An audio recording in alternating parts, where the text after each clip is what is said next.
Hello everyone, welcome back to my channel YSK legal awareness. నేను మీ Shailaja advocate. ఇవాళ topic cross examination.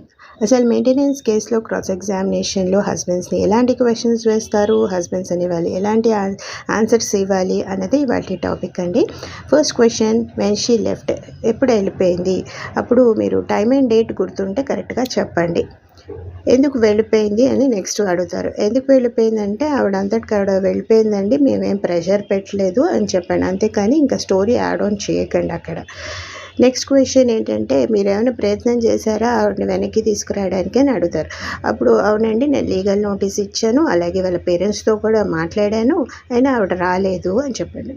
Next ఏంటంటే, మీకు ఎంత ఇన్కమ్ వస్తుందని అడుగుతారు. ఇన్కమ్ స్టేట్మెంట్ నేను సబ్మిట్ చేశాను, సాలరీ స్లిప్ కూడా సబ్మిట్ చేశానని చెప్పండి. అలాగే మీరేమైనా అమౌంట్ పే చేశారా ఆవిడ మీ దగ్గర లేనప్పుడు అని అడుగుతారు. ఆవిడ వర్కింగ్ ఉమెన్ అయితే ఎర్నింగ్ ఇండిపెండెంట్లీ ఫైనాన్షియలీ సెటిల్డ్ అని చెప్పండి. లేదు మీరు పే చేశారంటే దానికి రిలేటెడ్ డాక్యుమెంట్ కూడా నేను ఇచ్చానండి అని చెప్పండి.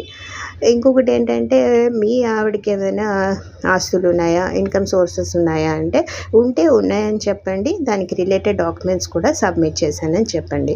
మీ మీద కేసెస్ ఏం పెట్టారు అని అడుగుతారు. ఏమున్నాయో ఆ కేసెస్ అన్నీ క్లియర్గా చెప్పండి. ఏమైనా ఫాల్స్ కేసెస్ ఉంటే ఫాల్స్ అని కూడా చెప్పండి అక్కడ. నెక్స్ట్, మీరు ఏమైనా అవన్నీ ఫిజికల్గా హరాస్ చేశారా, కొట్టారా, తిట్టారా అని అడుగుతారు.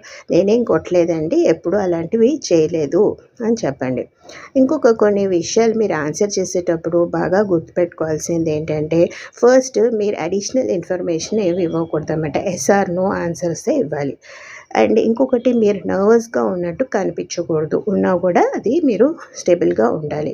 అండ్ కన్సిస్టెన్సీ అన్నది ఇంపార్టెంట్ మీరు చెప్పే ఇన్ఫర్మేషన్. ఇంకొకటి, అబద్ధాలు ఎప్పుడూ ఆడద్దండి. అబద్ధాలు చెప్పారంటే ఎక్కడో ఒక చోట దొరికిపోతారు. So try to tell truth అన్నమాట.